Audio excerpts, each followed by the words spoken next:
What I want you to realize is that your psychology is not outside of you. Your psychology is not outside of you.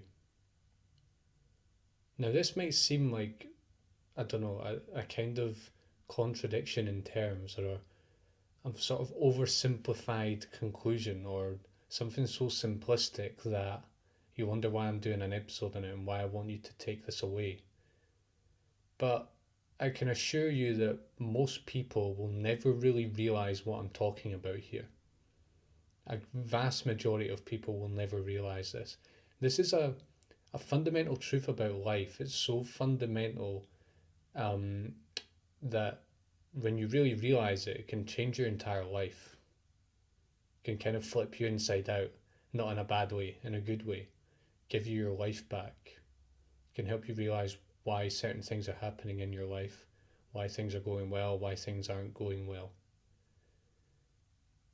That's the fundamental truth. Your psychology is not outside of you. But to really understand what I'm talking about here, we're going to have to explain a bit more detail and give some examples as to what I mean. So, as I said in my episode, couple episodes ago, called The Grand Human Illusion, I'm laughing because it sounds kind of crazy to say that, but it is one of the grand human illusion is that. As I said in that video, part of our human operating system is to not realize what is us and what is not us. And I mean that in a very fundamental sense. I mean, what is our mind and what is not our mind? What is our body and what is not our body? What are the sensations we're feeling, and what are the sensations we're not feeling? You know, where's the ownership of all of this? How does that work? And it sounds crazy to say this. Like, if I'd said this to myself 5 or 10 years ago, I'd probably be confused. But it's something so fundamental and so that dominates your entire life that you really need to pay attention to what I'm saying. You need to take it to heart. Fundamentally, as humans, we are in confusion about who we are. And this confusion is, it underlies everything that we do. It's a confusion that you might not even really notice in your first person experience because it's kind of low level and it's hidden and it's sort of baked into everything. So much so that you just don't really realize it's there. But if you look really closely, especially once you develop the taste for it, you realize that you are in fundamental confusion about who you are. And that this paradox or this question, this koan, as the Zen people would call it, this fundamental misunderstanding is, it underlies your entire life.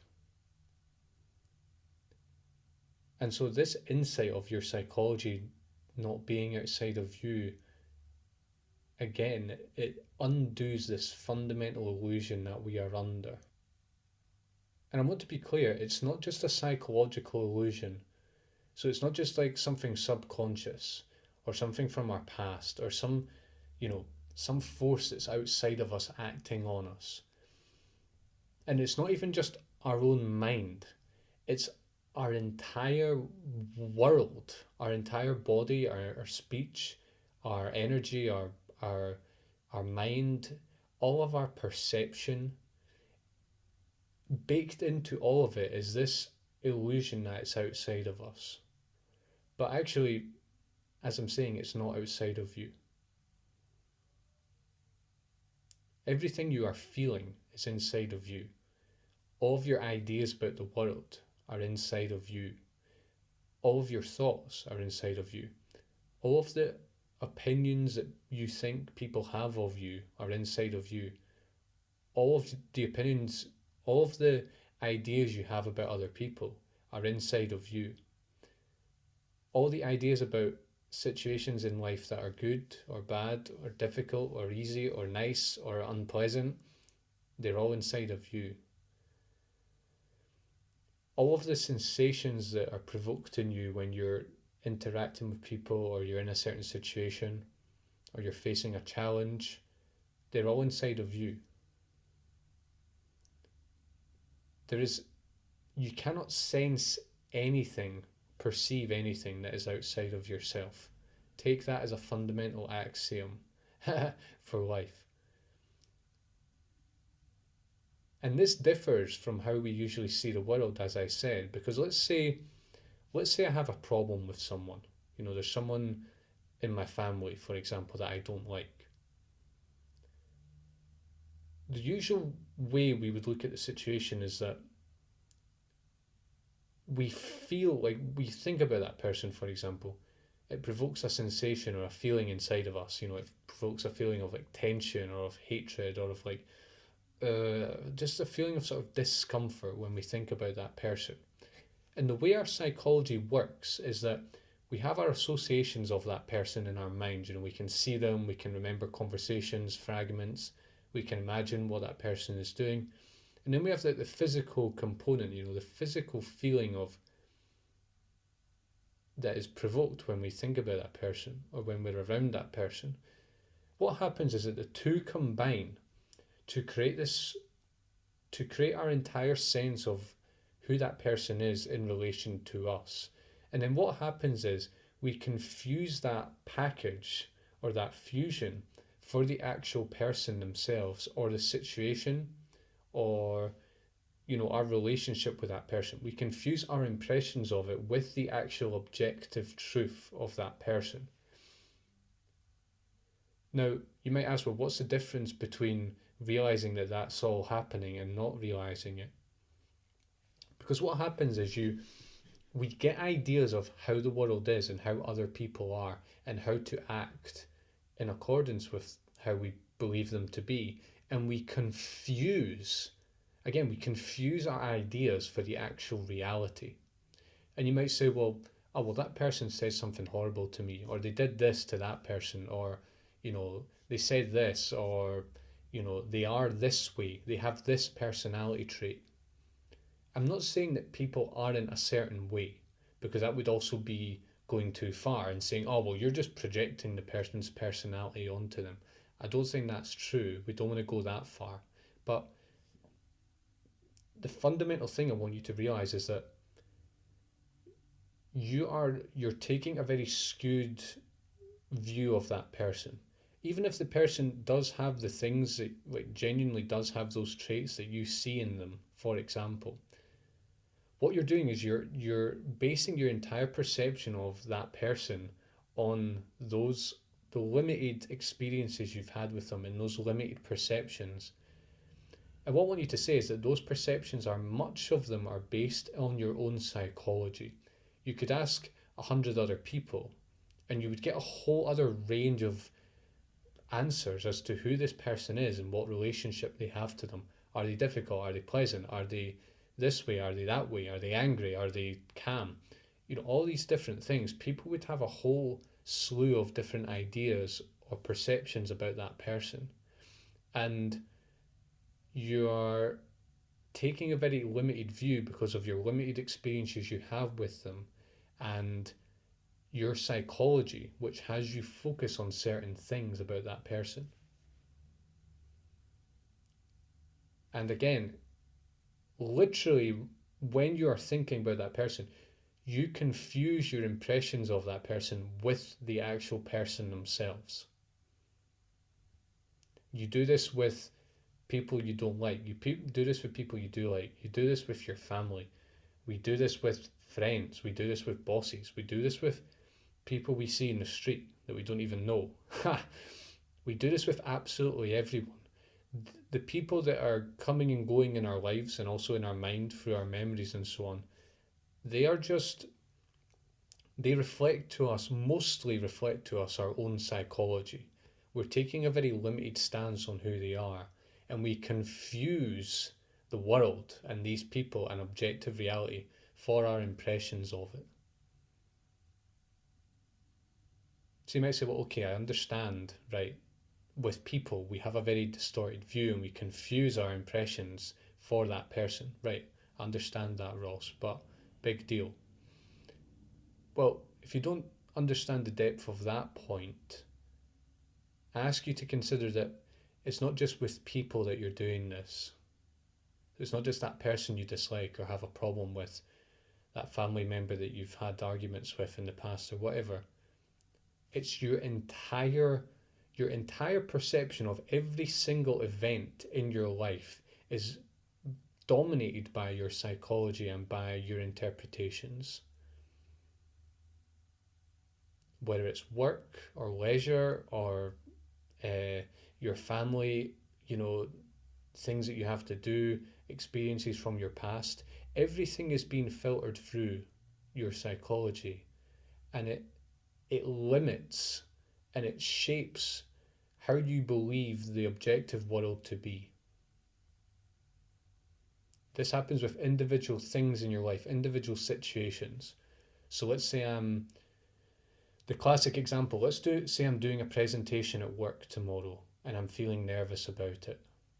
Well, your impression, your belief, or your opinion about that thing that you're doing tomorrow, the presentation, is a clear reflection of your psychology and how you and your self-image, your beliefs about the world, your beliefs about other people, the beliefs you have about the people you're giving your presentation to. And I want you to realize that this impression you have of the presentation, and apply this to any event in your life, anything, if it's troubling you or if it's the opposite, that is a function of your psychology. It's not because the actual thing is inherently problematic or anxiety producing in and of itself. So if you're giving a presentation at work, you might believe, for example, that you're not competent to do the presentation, so it makes you feel nervous because you think you're going to be exposed. You might think that your colleagues are judgmental. You might think that if you make a mess of the presentation, then you're not going to get a promotion next year. You're not going to get the pay rise you're looking for. If you don't do the presentation properly, your bosses might think that you've not been doing your work, and then they might sack you or whatever. Whatever it is, whatever the ideas you have about the presentation, they are all within your psychology. And I want you to realize that you're confusing this objective event. It's a presentation. Okay, you're going to stand up in front of however many people and speak to them about something.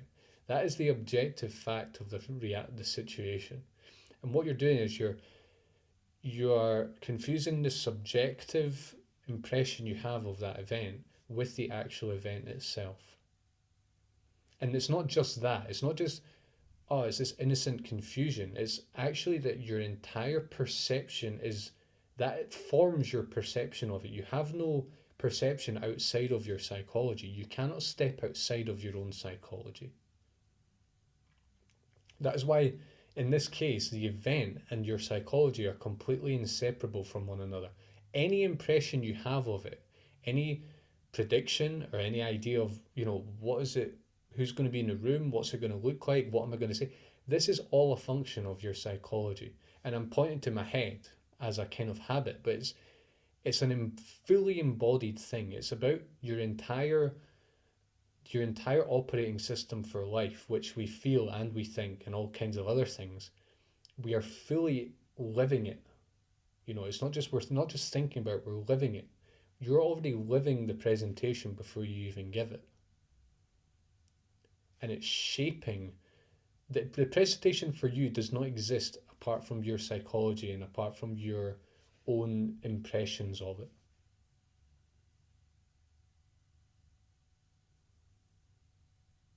So you can think about people you have difficulty with, problematic situations in your life. You can also think on the other side about pleasant situations, people you have a good relationship with, and you can see that you have a good relationship with them because they fit like a lock and key into your psychology, which is a great thing to realize as well as the limiting stuff. But to go even further than that, I'm not just saying that individual events in your life, oh yeah, we're interpreting them and we're sort of, we're shaping them according to our own psychology. I want you to realize now on a very big level, and this is happening all the time, 24/7 in your life, absolutely everything that you're interacting with is, it's not separate from you, it's not separate from your own psychology. It is being filtered and interpreted and analysed by your psychology. A lot of this happens subconsciously before we even realise it's happening, which is why it seems so natural and obvious. And on a deeper level, you cannot step out of your own psychology. Or you can, but what I mean by that is that inevitably we are using our mind to understand the world. And so there is no world. There isn't, okay, there is a world. There is the objective world. There are objective events and facts and people in our world. But it's so subjective that it's hard to even know what is the actual objective fact of the situation. This happens with absolutely everything that we do. I had the example I'm using in my latest article on this subject, which I'll link to in the description if you want to have a look, is taking the rubbish out, right?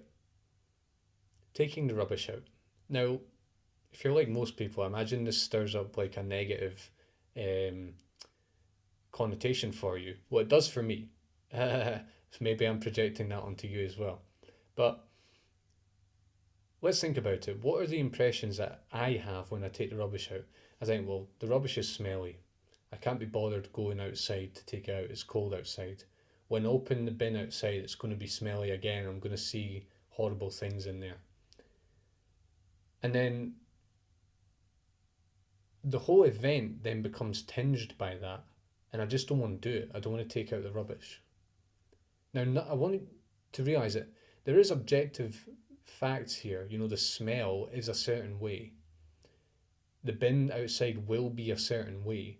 But actually, it's hard to know, is it pleasant or unpleasant? Well, you could say it's unpleasant when you compare it to other things, but actually, in my opinion, a lot of that is just a projection. You know, we smell the rubbish and we say, well, okay, that's an unpleasant smell. And as soon as you conceptualize it like that, it is going to be unpleasant because you're already you're totally biased and you're filtering reality by your own psychology. And then the whole event will just be you living out your previous impressions of it or your preconceived ideas of it because you've already come in and said, well, taking out the rubbish is inherently unpleasant, an unpleasant task to do.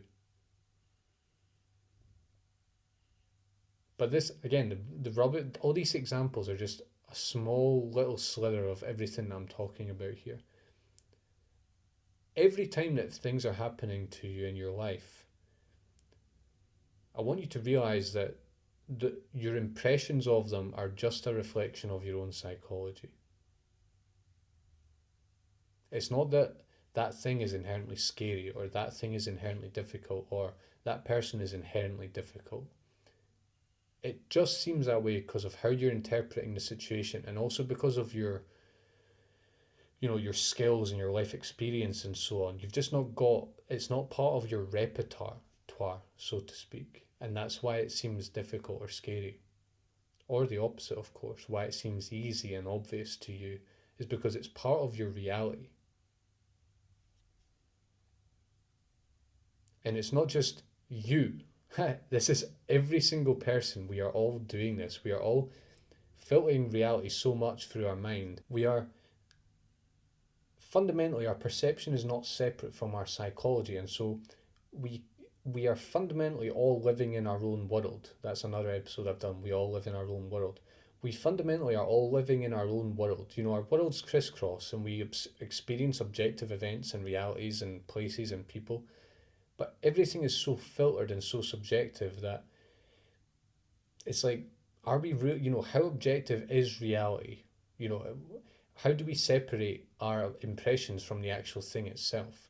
And you might realize that it's actually really hard to know what is reality and what isn't, what actually is true and what isn't, because everything is so subjective. And I want you to really take on board that every moment of your life you are living it through your own psychology, and 99% of the time you are completely unaware that you're doing this. In fact, For most people, I'd say it's 99.999. You know, might have rays of light here and there. And apart from that, I think there's a very small percentage of people who see this a lot of the time. Most people do not see this at all. And they confuse their mind and their impressions of things for how things actually are. I want you to realize that. I want you to realize everything that's the emotions you're feeling, the thoughts you're having, the memories, the ideas of things, how you predict things, how you interact with other people. It's a lot of it is just so subjective that, and our psychology tricks us. It's like this trickster. It hides itself from us because it's baked into our perception. It hides from us, not in a nefarious way. A lot of this it's actually about protection and about sort of self-preservation. Um, but it's it's it's right in front of our eyes, but we're not seeing it. And a good way to start, if you can't see it in yourself, is to see it in other people. When you've got a situation with other people, like maybe you're organizing something, and you can see how they view the event and how they sort of go about solving the issue, or how they sort of, they make mountains out of molehills, or they're not worried about something that you're worried about. You can start to see what does that person's world look like? What is their perception like? What sort of ideas do they hold about the world? And you can see, oh shit, those are different from mine. What are mine then? If this person is reacting to this thing over here and they're not reacting to this, well, how am I reacting to it? And what does that say about their psychology and my psychology? What's the relationship there?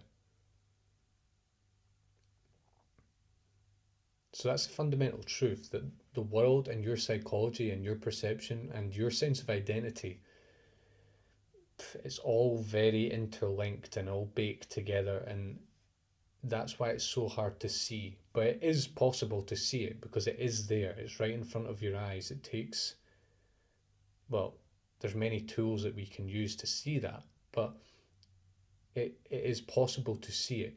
And it's not a burden. It might feel like a burden. In fact, when I started learning about these things, it felt like a burden because I was like, oh, well, that means that, I'm creating my life and I'm, the master of it. And I don't want to feel like that because it feels kind of scary.